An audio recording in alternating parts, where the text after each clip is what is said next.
चला good morning भावांनो. आता मी तुम्हाला पांडवलेणीचं वातावरण दाखवतोय. मी चाललोय पांडवलेणीला. मी आलोय आता पांडवलेणीला. चला तुम्हाला दाखवतो आता.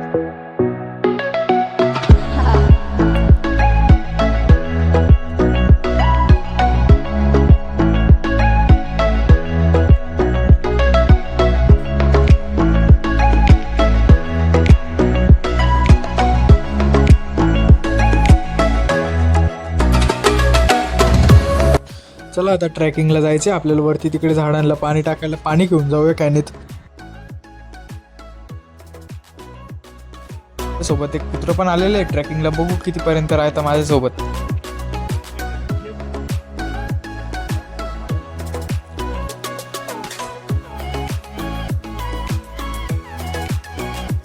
चला आता पाणी वगैरे टाकणं झालंय.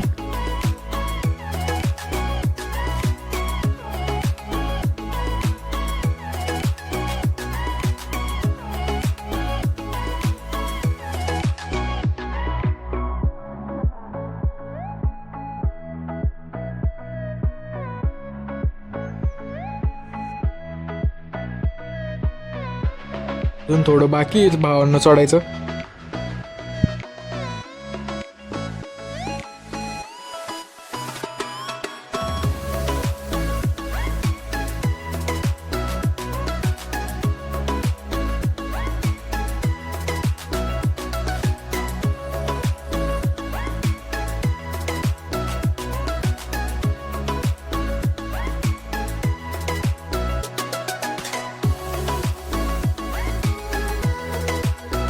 फायनली वरती आलोय. तुम्हाला आता इथून गुफा दाखवणार आहे मी.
चला भावना आपण यांना एक प्रश्न विचारू. पांडवलेणी कशी वाटली नाही का. आता विचारू आपण. बघा पांडवलेणी म्हणण्यापेक्षा आपण त्रिरश्मी लेणी, जिथे आपल्याला इतिहास सापडतो पांडवकालीन.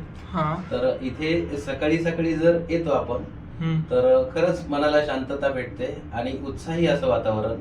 मी नेहमी येतो इथे. जेव्हा पण मला असं वाटतंय की थोडंसं चिटक होत चाललंय तर फक्त सकाळी इथे आल्यावर एक ट्रेकिंग पण होती, प्राणायाम पण घेतला जातो इथे. आणि जसं गौतम बुद्धांनी शिकवून दिलेली आहे तर खरंच त्याचा अनुभव घ्यायचा असेल तर नक्कीच तुम्ही इथे आणि खरंच तुमच्या मनाला शांती भेटेल. थँक्यू. चला भावांना तुम्ही तर ऐकलं असेल. भेटूया.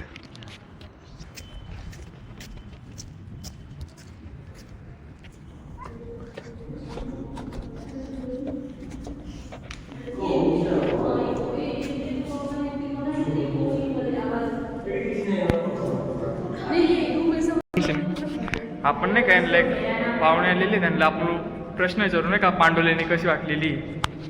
देखिए ये पांडव का जगह बहुत अच्छा जगह है. हम काफ़ी दूर से आए देखने के लिए. बहुत इंटरेस्टिंग चीज़ है. हर पुराना ज़माना का जो भी चीज़ है हमको देखने के लिए मिल रहा है. आज के ज़माने में ऐसे न्यू जनरेशन मिलता है, बट क्या है पुरानी जो प्राचीन चीज़ें होता है तो देखने के लिए काफ़ी कम चीज़ मिलता है. खास करके मैं उड़ीसा से काफ़ी दूर से आया हूँ, तो बट इधर देखने के लिए काफ़ी मौका मिला. Thank you. बहुत बहुत धन्यवाद.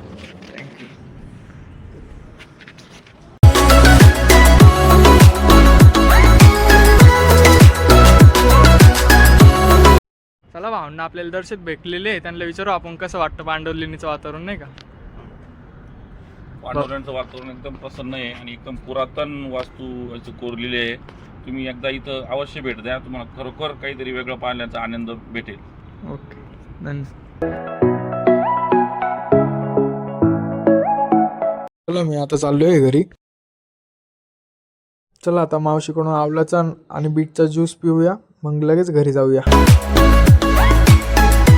व्लॉग आवडला असेल तर लाईक, शेअर आणि सबस्क्राईब करायला विसरू नका आणि कमेंट करून सांगा व्लॉग कसा झाला. भेटूया पुढच्या व्लॉगमध्ये. हर हर महादेव.